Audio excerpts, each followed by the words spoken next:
Good evening money persons, welcome to daily money show number 653. ఈరోజు daily money షోలోని recent గా SME IPOs related గా market లో చాలా మంచి బజ్ క్రియేట్ అవుతుంది. అండ్ అంతేకాకుండా ఈ ఎస్ఎంఈస్ లోని రీటైల్ పార్టిసిపేషన్ కూడా చాలా ఎక్కువగా పెరుగుతుంది. సో ఈ ఎస్ఎంఈస్ రిలేటెడ్ గా ఇప్పుడు ఎక్స్చేంజెస్ నుంచి చాలా ఇంపార్టెంట్ అప్డేట్ వచ్చింది. దీని గురించి ఈ రోజు వీడియోలో డీటెయిల్ గా మాట్లాడుకుందాం. దాంతో పాటు మార్కెట్ లో ఉన్నటువంటి ఇంపార్టెంట్ అప్డేట్స్ అన్నిటిని క్విక్ గా డిస్కస్ చేసేద్దాం. ముందుగా మార్కెట్ అప్డేట్ చూసినట్లయితే ఈ రోజు సెషన్లోని సెన్సెక్స్ 78 పాయింట్స్ కరెక్ట్ అయ్యి 65,945 పాయింట్స్ కి క్లోజ్ అయినట్లయితే నిఫ్టీ 9 పాయింట్స్ కరెక్ట్ అయ్యి 19,664 పాయింట్స్ కి క్లోజ్ అయింది. అండ్ ఈ రోజు సెషన్ లో mid and small cap index అయితే ఆల్మోస్ట్ ఫ్లాట్ గా క్లోజ్ అయ్యి అండ్ బ్యాంక్ నిఫ్టీ 0.32% కరెక్ట్ అయింది. నెక్స్ట్ మనం మాట్లాడుకోబోయేటువంటి అప్డేట్ ఏదైతే ఉందో ఇది ఇన్వెస్టర్స్ అండ్ ట్రేడర్స్ రిలేటెడ్ గా చాలా ఇంపార్టెంట్ అప్డేట్. నిన్న మీరు మన డైలీ మనీ షో చూసినట్లయితే దీని రిలేటెడ్ గా స్మాల్ అప్డేట్ అయితే షేర్ చేసాం. ఎస్ఎంఈ స్టాక్స్ ఏవైతే ఉంటాయో ఈ ఎస్ఎంఈ స్టాక్స్ ని టీఎఫ్టీ అండ్ అలాగే ఏఎస్ఎం ఫ్రేమ్వర్క్ లోకి తీసుకురావడానికి అని చెప్పి SEBI both exchanges BSc and NSC తోని డిస్కషన్స్ లో ఉన్నట్టుగా నిన్నైతే న్యూస్ అప్డేట్ వచ్చింది. దాని గురించి మనం డిస్కస్ చేసుకున్నాం కూడా. అండ్ దీని రిలేటెడ్ గా నిన్న నైట్ ఎక్స్చేంజెస్ నుంచి కూడా క్లారిఫికేషన్ వచ్చాయి. అసలు ఈ ఎస్ఎంఈ స్టాక్స్ ని ఈ సెగ్మెంట్ లోకి సెబీ ఎందుకు తీసుకురావాలనుకుంటుంది అండ్ దీనిలోకి తీసుకురావడం వల్ల జరిగేటువంటి పరిణామాలు ఏంటి మనం ఇప్పుడు డీటెయిల్ గా మాట్లాడుకుందాం. ఫస్ట్ థింగ్, మీరు లాస్ట్ 1 year గా అబ్జర్వ్ చేసినట్లయితే ఎస్ఎంఈ ఐపీఓస్ ఏవైతే వస్తున్నాయో ఈ ఎస్ఎంఈ ఐపీఓస్ రిలేటెడ్ గా మార్కెట్ లో అయితే కంటిన్యూస్ గా స్ట్రాంగ్ బజ్ అయితే క్రియేట్ అవుతుంది. అండ్ మార్కెట్ లో ఎప్పుడైతే ఇటువంటి బజ్ క్రియేట్ అవుతుందో అటువంటి టైంలోనే ఇలాంటి స్టాక్స్ లోని రీటైల్ పార్టిసిపేషన్ అన్నది చాలా స్ట్రాంగ్ గా పెరుగుతుంది. ఈవెన్ ఒక ఎగ్జాంపుల్ గా మనం మాట్లాడుకోవాలంటే రీసెంట్ గా వచ్చినటువంటి ఒక ఎస్ఎంఈ ఐపీఓ ఏకంగా 450 టైమ్స్ సబ్స్క్రైబ్ అయింది. అండ్ అంతేకాకుండా ఇయర్ లోని ఇప్పటి వరకు small and mid cap index లో నియర్లీ 18% వరకు రిటర్న్స్ ఇచ్చినట్లయితే ఈ ఎన్ఎస్సీ ఎమర్జింగ్ ఇండెక్స్ ఏదైతే ఉందో అది ఏకంగా 71% రిటర్న్స్ ఇచ్చింది. సో ఇలాంటి రిటర్న్స్ అవి కనబడుతుంటాయి కదా. ఆ రిటర్న్స్ కనపడే టైంలోని పాపం రీటైల్ ఇన్వెస్టర్స్ ఆ రిటర్న్స్ చూసి మనం కూడా ఇన్వెస్ట్ చేసినట్లయితే అలాగే రిటర్న్స్ వస్తాయి కదా అని చెప్పి ఈ ఎస్ఎంఈస్ లోని ఇన్వెస్ట్ చేయడం అన్నది స్టార్ట్ చేశారు. సో ఇప్పుడు రీటైల్ పార్టిసిపేషన్ ఎస్ఎంఈలో పెరగడం వలన సెబీకి వచ్చినటువంటి నష్టం ఏంటంటే ఈ ఎస్ఎంఈ స్టాక్స్ ఏవైతే ఉంటాయో వాటిలోని ప్రైస్ మ్యానిపులేషన్ చేయడం అన్నది చాలా ఈజీ. కొంతమంది పెద్ద ఇన్వెస్టర్స్ ఎవరైనా ఇన్వెస్ట్ చేస్తున్నారు అనుకోండి కంటిన్యూస్ గా, ఆ స్టాక్స్ అయితే కంటిన్యూస్ పెరుగుతూ వెళ్తుంటే ఇలా పెరుగుతున్నప్పుడే కదా పాపం రీటైల్ ఇన్వెస్టర్స్ తెలియక వాటిలో ఇన్వెస్ట్ చేసేస్తుంటారు. అండ్ బాగా పెరిగిపోయాక ఈ రీటైల్ ఇన్వెస్టర్ పార్టిసిపేషన్ కూడా ఆ స్టాక్స్ లో పెరిగిపోయిన తర్వాత ఈ పెద్ద ఇన్వెస్టర్స్ ఒక్కసారి ఎగ్జిట్ అయిపోతారు. సో వాళ్ళు ఎగ్జిట్ అయిన తర్వాత ఏమవుతుంది, ఆ స్టాక్స్ కంటిన్యూస్ గా లోవర్ సర్క్యూట్స్ కొట్టుకుంటూ వెళ్ళిపోతాయి. కాబట్టి రీటైల్ ఇన్వెస్టర్స్ కి ఆ స్టాక్స్ నుంచి ఎగ్జిట్ అయ్యేటువంటి రూట్ కూడా దొరకదు. సో ఇక్కడ అన్ని ఎస్ఎంఈ స్టాక్స్ లోని ఇటువంటివి జరుగుతాయంటే అన్నిట్లోని జరగవు. బట్ ఎస్ఎంఈస్ లోని ఈ ప్రైస్ మ్యానిపులేషన్ చేయడం అనేది చాలా ఈజీ కాబట్టి కొంతమంది ఆపరేటర్స్ ఇటువంటి పనులు చేస్తూ ఉంటారు. సో ఇలా రీటైల్ పార్టిసిపేషన్ పెరిగి రీటైల్ ఇన్వెస్టర్స్ పాపం రిస్క్ తెలియకుండా ఇన్వెస్ట్ చేసేస్తున్నారు కదా, వాళ్ళు నష్టపోతారని గుర్తించినటువంటి సెబీ ఈ ఎస్ఎంఈ స్టాక్స్ లోని ఇలా ప్రైస్ మూమెంటం ఏదైతే ఎక్కువగా జరుగుతుందో అటువంటి స్టాక్స్ ని ఏఎస్ఎం అండ్ టీటీ ఫ్రేమ్వర్క్స్ లోకి తీసుకురావాలని చెప్పి సెబీ ఎక్స్చేంజెస్ తో డిస్కస్ చేసింది. అండ్ ఈవెన్ ఎక్స్చేంజెస్ కూడా ఒప్పుకున్నాయి. ఈ ఫ్రేమ్వర్క్ లోకి తీసుకురావడం వల్ల రీటైలర్ పార్టిసిపేషన్ ఎలా తగ్గించచ్చు అంటే, వన్స్ ఏదైనా ఒక ఎస్ఎంఈ స్టాక్ లోని భారీగా ప్రైస్ మూమెంటం కనపడుతుంది అనుకోండి, అటువంటి స్టాక్ ని ఈ సెగ్మెంట్ లోకి తీసుకొస్తారు. ఈ సెగ్మెంట్ లోకి వచ్చినటువంటి స్టాక్ లోని మీరు ఒకవేళ ట్రేడ్ చేయాలనుకున్నట్లయితే దానికి చాలా హై మార్జిన్ అవసరం అవుతుంది. అండ్ అంతేకాకుండా వీటిలోని ఇంట్రాడే చేయడానికి కూడా అలో చేయరు. అండ్ దీంతో పాటు వీటిని ఏఎస్ఎం అంటే అడిషనల్ సర్వేలెన్స్ మెజర్స్ లోకి తీసుకొచ్చినట్లయితే ఈ స్టాక్స్ లోని ట్రేడ్ చేయాలనుకున్నట్లయితే 50 to 100% వరకు మార్జిన్ అయితే అవసరం పడుతుంది. సో ఇంత మార్జిన్ అవసరం అనుకోండి, అటువంటి టైంలో రీటైలర్స్ ఎక్కువగా పార్టిసిపేట్ చేయరు కదా. సో ఇలా ప్రైస్ మూమెంటం అన్నది బాగా జరిగేటువంటి ఎస్ఎంఈ స్టాక్స్ ఏవైతే ఉంటాయో వాటినైతే ఈ సెగ్మెంట్స్ లోకి ఇప్పుడు బోత్ ఎక్స్చేంజెస్ అయితే తీసుకురాబోతున్నాయి. ఈ రూల్ ఏదైతే ఉందో దీన్ని October 3rd నుంచి ఇంప్లిమెంట్ చేయబోతున్నారు. సెబీ ఏదైతే ఈ డిసిషన్ తీసుకున్నదో ఇది రీటైల్ ఇన్వెస్టర్స్ రిలేటెడ్ గా మనం చాలా పాజిటివ్ గా అర్థం చేసుకోవచ్చు. ఎందుకంటే మార్కెట్ లో పాపం కొత్తగా ఎవరైతే ఇన్వెస్టర్స్ వస్తుంటారో వాళ్ళకి ఇటువంటి ప్రైస్ మ్యానిపులేషన్స్ అవి జరుగుతాయని తెలియక ఏవైతే ఇలా తక్కువ వాల్యూమ్ లో స్టాక్స్ లో మనకి ఎక్కువ ప్రైస్ మూమెంటం కనబడుతుంది కదా, ఆ స్టాక్స్ లోని ఇన్వెస్ట్ చేసేస్తూ ఉంటారు. ఇన్వెస్ట్ చేసిన తర్వాత కొంతకాలానికి ఆ స్టాక్స్ కంటిన్యూస్ గా పడుతుంటే పాపం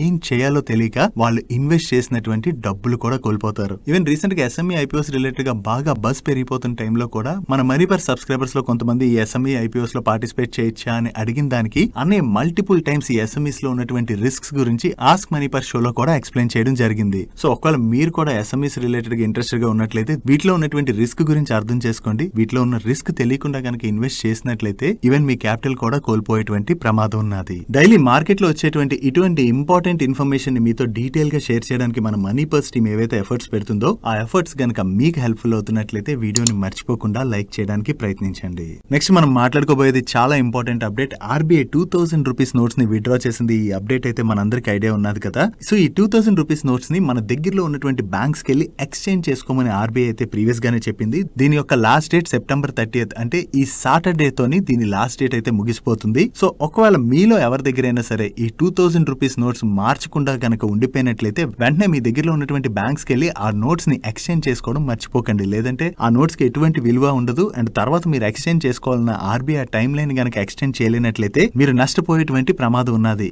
ఇంకా మార్కెట్ లోని $3 బిలియన్ వర్త్ 2000 రూపీస్ నోట్స్ అయితే ఉన్నాయని చెప్పి అప్డేట్స్ అయితే వస్తున్నాయి. సో ఒకసారి చెక్ చేసుకోండి. మీ ఇళ్లలో మీ దగ్గర కావచ్చు, మీ ఇంట్లో ఉన్నటువంటి పెద్దవాళ్ళ దగ్గర కానీ ఒకవేళ మర్చిపోయి ఆ 2000 రూపాయల నోట్లు కనుక ఉన్నట్లయితే వెంటనే బ్యాంక్ వెళ్ళైతే ఎక్స్చేంజ్ చేసుకోవడం మాత్రం మర్చిపోకండి. అండ్ చాలా మందికి లాస్ట్ డేట్ అన్నది గుర్తుండకపోవచ్చు కదా. సో ఎవరికైనా గుర్తులేనట్లయితే ఒకసారి వాళ్ళకి కూడా రిమైండ్ చేయడానికి ప్రయత్నించండి. నెక్స్ట్ జెన్ టెక్నాలజీస్ రిలేటెడ్ గా మనం మాట్లాడుకోవాలి. జెన్ టెక్నాలజీస్ వాళ్ళకి కొత్తగా 227 కోట్ల వర్త్ ఆర్డర్ వచ్చిందని చెప్పి మార్కెట్ లో న్యూస్ అయితే సర్క్యులేట్ అవుతుంది. బట్ ఇది వీళ్ళకి కొత్తగా వచ్చినటువంటి ఆర్డర్ కాదు. ఆల్రెడీ ఫ్రైడే రోజున ఈ ఆర్డర్ రిలేటెడ్ గా వీళ్ళైతే అనౌన్స్ చేయడం జరిగింది. ఇప్పుడు వీళ్ళ దగ్గర నుంచి ఈ ఆర్డర్ లో భాగంగా వీళ్ళు ఏం సప్లై చేయబోతున్నారని చెప్పి ఎక్స్చేంజ్ ఫైలింగ్ అయితే రిలీజ్ చేశారు. ఈ ఆర్డర్ లో భాగంగా వీళ్ళు మినిస్ట్రీ ఆఫ్ డిఫెన్స్ కి యాంటీ డ్రోన్ సిస్టమ్స్ ని సప్లై చేయడంతో పాటు కాంప్రహెన్స్ మెయింటెనెన్స్ కాంట్రాక్ట్ కూడా వచ్చినట్లుగా వీళ్ళు షేర్ చేస్తున్నారు. సో ఈ ఫ్రైడే రోజు వచ్చినటువంటి ఆర్డర్ తో కలుపుకుని వీళ్ళ ఆర్డర్ బుక్ 1467 crores కి పెరిగింది. Next government of India Atmanirbhar scheme లో భాగంగా డిఫెన్స్ సెక్టర్ లో గవర్నమెంట్ నుంచి ఏవైతే ఆర్డర్స్ వస్తుంటాయో ఈ ఆర్డర్స్ ని మాక్సిమం మన Indian companies like public sector companies కావచ్చు, ప్రైవేట్ కంపెనీస్ కావచ్చు,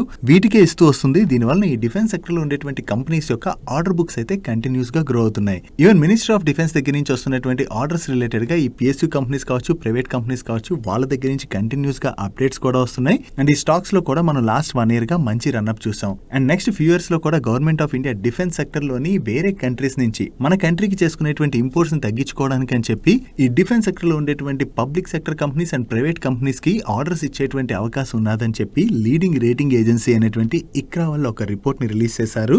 అండ్ ఫైనాన్షియల్ ఇయర్ 24-25 లోని డిఫెన్స్ సెక్టర్ లో వర్క్ చేస్తున్నటువంటి ప్రైవేట్ కంపెనీస్ ఏవైతే ఉన్నాయో వీటికి దగ్గరగా 60,000 కోట్ల వరకు కూడా కాంట్రాక్ట్స్ వచ్చేటువంటి అవకాశం ఉన్నదని వీళ్ళు షేర్ చేయడం జరిగింది. అండ్ ఈ డిఫెన్స్ సెక్టర్ లో ఉండేటువంటి కంపెనీస్ యొక్క ఆర్డర్ బుక్స్ నెక్స్ట్ 3 years పాటు 20% యాన్యువల్ గ్రోత్ ని చూసేటువంటి అవకాశం ఉన్నదని అండ్ ప్రైవేట్ కంపెనీస్ తో పాటుగా పబ్లిక్ సెక్టర్ కంపెనీస్ కి కూడా డిఫెన్స్ సెక్టర్ లోని మంచి ఆర్డర్స్ వస్తాయని వీళ్ళు షేర్ చేస్తున్నారు. మెయిన్లీ ప్రైవేట్ సెక్టర్ లో ఉండేటువంటి కంపెనీస్ కి land and information and communication technology segments లోని ఆర్డర్స్ వచ్చేటువంటి అవకాశం ఉన్నదని, బట్ నావల్ ఏరోస్పేస్ సెగ్మెంట్స్ లో మాత్రం పబ్లిక్ సెక్టర్ కంపెనీసే డామినేట్ చేసేటువంటి అవకాశం ఉన్నదని చెప్పి వీళ్ళు షేర్ చేయడం జరిగింది. ఒకవేళ గవర్నమెంట్ ఆఫ్ ఇండియా దగ్గర నుంచి డిఫెన్స్ సెక్టర్ లోని కంటిన్యూస్ గా ఇలా మంచి ఆర్డర్స్ వస్తూ ఉన్నట్లయితే ఆబ్వియస్ గా ఈ డిఫెన్స్ సెక్టర్ కంపెనీస్ యొక్క ఆర్డర్ బుక్స్ కూడా గ్రో అవుతాయి కదా. దాంతో ఫ్యూచర్ లో కూడా ఈ స్టాక్స్ లోని మనం పాజిటివ్ మూమెంటం చూసేటువంటి అవకాశం ఉన్నది. ఈవెన్ మన ఇండియన్ గవర్నమెంట్ నుంచే కాకుండా ఈ డిఫెన్స్ సెక్టర్ లో వర్క్ చేసేటువంటి కంపెనీస్ కి ఎక్స్పోర్ట్ ఆర్డర్స్ కూడా బాగా వచ్చినట్లయితే ఈ డిఫెన్స్ సెక్టర్ కంపెనీస్ అయితే బాగా బెనిఫిట్ పొందనున్నాయి. నెక్స్ట్ కింటెక్ రెన్యూబుల్స్, ఇది ఒక స్మాల్ క్యాప్ కంపెనీ అండ్ వీళ్ళు రెన్యూబుల్ ఎనర్జీ సెగ్మెంట్ లోని వర్క్ చేస్తూ ఉంటారు. నో ఈ కంపెనీ గురించి మనం ఎందుకు మాట్లాడుకుంటున్నాం అంటే రీసెంట్ గా వీళ్ళు ప్రిఫరెన్షియల్ ఇష్యూ రూట్ లోని ఫండ్ రైజ్ చేయడం జరిగింది. అండ్ ఈ ప్రిఫరెన్షియల్ ఇష్యూలోని వీళ్ళు ఫేమస్ వెల్త్ మేనేజ్మెంట్ కంపెనీస్ తో పాటు పెద్ద investors K shares and warrants అయితే అలొకేట్ చేయడం జరిగింది. దీనిలో మీరు చూసినట్లయితే ప్లూటస్ వెల్త్ మేనేజ్మెంట్ వాళ్ళకి అండ్ అబాకస్ వాళ్ళకి అండ్ అలాగే 361 స్పెషల్ ఆపర్చునిటీస్ ఫండ్ వాళ్ళకి కూడా షేర్స్ అయితే అలొకేట్ చేశారు. అండ్ వీళ్ళతో పాటు famous investors like Mukul Agarwal and Madhuri Kerala గారికి కూడా షేర్స్ అయితే అలొకేట్ చేయడం జరిగింది. సో వీళ్ళ ప్రిఫరెన్షియల్ ఇష్యూలోని ఇంత పెద్ద ఇన్వెస్టర్స్ పార్టిసిపేట్ చేశారన్న అప్డేట్ రిలీజ్ అవడంతోనే లాస్ట్ ఫ్యూ డేస్ కి స్టాక్ లో అయితే మనం పాజిటివ్ మూమెంటం చూస్తున్నాం. అండ్ ఈ స్టాక్ ఏకంగా లాస్ట్ 6 months లోని 1138% పెరిగింది. నెక్స్ట్ బెస్ట్ ఆగ్రో లైఫ్ వాళ్ళపైన ఐటీ రేట్స్ జరుగుతున్నట్లుగా అయితే ఒక న్యూస్ సర్క్యులేట్ అవుతున్నది. సో ఈ న్యూస్ మార్కెట్ లో సర్క్యులేట్ అయ్యేసరికి ఈ రోజు మార్నింగ్ నుంచి మనకి బెస్ట్ ఆగ్రో లైఫ్ స్టాక్ లో అయితే ప్రెషర్ కనపడింది. బట్ ఇప్పటి వరకు ఈ కంపెనీ దగ్గర నుంచి దీని రిలేటెడ్ గా ఎటువంటి క్లారిఫికేషన్ కూడా రాలేదు. So company IT raids related గా ఏదైనా క్లారిఫికేషన్ ని రిలీజ్ చేస్తుందేమో చూడాలి. నెక్స్ట్ రైల్వే పిఎస్యూ కంపెనీ అయినటువంటి ఆర్వీఎన్ఎల్ వాళ్ళు సెంట్రల్ రైల్వే వాళ్ళు ఫ్లోట్ చేసినటువంటి టెండర్ లో పార్టిసిపేట్ చేసి L1 బిడ్డర్ గా సెలెక్ట్ అవడం జరిగింది. ఈ కాంట్రాక్ట్ లో భాగంగా వీళ్ళు ధరాకో మర్మజరీ సెక్షన్ లోని tunnels, important bridges, major bridges and minor bridges తో పాటుగా ట్రాక్ లింకింగ్ రిలేటెడ్ వర్క్స్ కూడా చేయబోతున్నట్లుగా షేర్ చేయడం జరిగింది. అండ్ ఈ కాంట్రాక్ట్ యొక్క వాల్యూ అప్రాక్సిమేట్లీ 311 crores అండ్ ఈ కాంట్రాక్ట్ ని వీళ్ళు 18 months పీరియడ్ లోపు ఎగ్జిక్యూట్ చేయవలసి ఉంటుంది. నెక్స్ట్ ఎడిల్వేస్ ఫైనాన్షియల్ సర్వీసెస్ నుంచి వీళ్ళ వెల్త్ మేనేజ్మెంట్ బిజినెస్ ని డీమర్జ్ చేశారు కదా. ఈ డీమర్జ్ చేసినటువంటి కంపెనీ పేరు నువామా వెల్త్ మేనేజ్మెంట్ లిమిటెడ్. ఈ నువామా వెల్త్ మేనేజ్మెంట్ స్టాక్ ఈ రోజు సెషన్ లో అయితే లిస్ట్ అయింది. ఈ రోజు సెషన్ లో BSE లో ఈ స్టాక్ 2699 రూపీస్ కి లిస్ట్ అయింది. అక్కడి నుంచి 5% కరెక్ట్ అయ్యి చివరికి 2564 రూపీస్ కి క్లోజ్ అవడం జరిగింది. ఒకవేళ మీలో ఎవరైనా ఈ డీమర్జర్ లో పార్టిసిపేట్ చేసినట్లయితే ఈ నువామా వెల్త్ మేనేజ్మెంట్ స్టాక్స్ ఈ రోజు నుంచి మీ డిమాట్ అకౌంట్ లోని కనపడతాయి. Next power sector PSU company అయినటువంటి NTPC వాళ్ళు మన కంట్రీలోని 2750 megawatt solar and wind power capacities ని డెవలప్ చేయడానికి గాను టెండర్స్ ని ఇన్వైట్ చేసినట్లుగా అయితే న్యూస్ అప్డేట్స్ వస్తున్నాయి. సో ఈ సోలార్ అండ్ అలాగే విండ్ పవర్ సెక్టర్స్ లో వర్క్ చేసేటువంటి కంపెనీస్ ఏవైతే ఉంటాయో ఆ కంపెనీస్ ఒకవేళ ఈ టెండర్స్ లో పార్టిసిపేట్ చేసి ఆర్డర్స్ ని కనుక వినేనట్లయితే ఆ కంపెనీస్ రిలేటెడ్ గా ఇది మనం పాజిటివ్ గా అర్థం చేసుకోవచ్చు. సో విండ్ పవర్ సెక్టర్ లో మనం చూసినట్లయితే సుజ్లాన్ అండ్ ఐనాక్స్ విండ్ వాళ్ళు వర్క్ చేస్తుంటారు కదా. ఒకవేళ ఈ కంపెనీస్ పార్టిసిపేట్ చేసి ఆర్డర్స్ గానీ వినేనట్లయితే ఆ కంపెనీస్ కి అది పాజిటివ్ కానున్నది. నెక్స్ట్ రీసెంట్ గా IPOకి వచ్చి లిస్ట్ అయినటువంటి విష్ణు ప్రకాష్ వాళ్ళకి గవర్నమెంట్ ఆఫ్ మధ్యప్రదేశ్ దగ్గర నుంచి ఒక LOA వచ్చింది. ఈ LOA లో భాగంగా వీళ్ళు EPC వర్క్స్ చేయబోతున్నారు అండ్ ఈ కాంట్రాక్ట్ యొక్క వాల్యూ అప్రాక్సిమేట్లీ 634 crores. వీళ్ళకి ఆర్డర్ వచ్చిందన్న అప్డేట్ తోనే ఈ రోజు సెషన్ లో విష్ణు ప్రకాష్ స్టాక్ లోని మనం పాజిటివ్ మూమెంటం చూసాం. నెక్స్ట్ గ్లాండ్ ఫార్మా వాళ్ళ దగ్గర నుంచి ఒక అనౌన్స్మెంట్ వచ్చింది. ఈ ఇయర్ జూన్ 15th నుంచి జూన్ 27th మధ్యన వీళ్ళ హైదరాబాద్ పాస్ మైలారం మ్యానుఫ్యాక్చరింగ్ ఫెసిలిటీలోని USFDA వాళ్ళు 7 ప్రొడక్ట్స్ యొక్క ప్రీ అప్రూవల్ ఇన్స్పెక్షన్ తో పాటుగా గుడ్ మ్యానుఫ్యాక్చరింగ్ ప్రాక్టీస్ ఇన్స్పెక్షన్ కూడా కండక్ట్ చేయడం జరిగింది. నో ఇన్స్పెక్షన్ ఎండ్ అవడంతో ఇప్పుడు వీళ్ళకి USFDA దగ్గర నుంచి EIR రిపోర్ట్ అంటే ఎస్టాబ్లిష్మెంట్ ఇన్స్పెక్షన్ రిపోర్ట్ వచ్చినట్లుగా వీళ్ళు షేర్ చేస్తున్నారు. నెక్స్ట్ ముంబైకి చెందినటువంటి కపోల్ కోఆపరేటివ్ బ్యాంక్ యొక్క లైసెన్స్ ని RBI క్యాన్సిల్ చేసినట్లుగా న్యూస్ అప్డేట్స్ అయితే వస్తున్నాయి. దీనికి రీజన్ ఏంటంటే ప్రెసెంట్ ఈ బ్యాంక్ యొక్క ఫైనాన్షియల్ పొజిషన్ బాలేదని, ఒకవేళ ఈ బ్యాంక్ ని ఫర్దర్ గా కూడా వాళ్ళ ఆపరేషన్స్ కంటిన్యూ చేయడానికి అలో చేసినట్లయితే వీళ్ళ ఫైనాన్షియల్ పొజిషన్ మరింతగా దెబ్బతిని డిపాజిటర్స్ యొక్క డిపాజిట్స్ కూడా వెనక్కి ఇవ్వలేనటువంటి పరిస్థితికి వెళ్లేటువంటి అవకాశం ఉండడంతో RBI అయితే ఈ బ్యాంక్ యొక్క లైసెన్స్ ని క్యాన్సిల్ చేయడం జరిగింది. ప్రెసెంట్ ఈ బ్యాంక్ దగ్గర ఉన్నటువంటి ఫైనాన్షియల్ పొజిషన్ బట్టి చూసినట్లయితే డిపాజిటర్స్ యొక్క ఫుల్ డిపాజిట్స్ అయితే రీపే చేసేటువంటి అవకాశం ఉన్నదని, దాంతోనే RBI డిసిషన్ తీసుకున్నట్లుగా వీళ్ళు షేర్ చేస్తున్నారు. సో వెంటనే ఈ బ్యాంక్ ని వైండ్ అప్ చేసేందుకు గాను government of India ministry of corporation వాళ్ళు ఒక లిక్విడేటర్ ని అపాయింట్ చేయబోతున్నట్లుగా షేర్ చేయడం జరిగింది.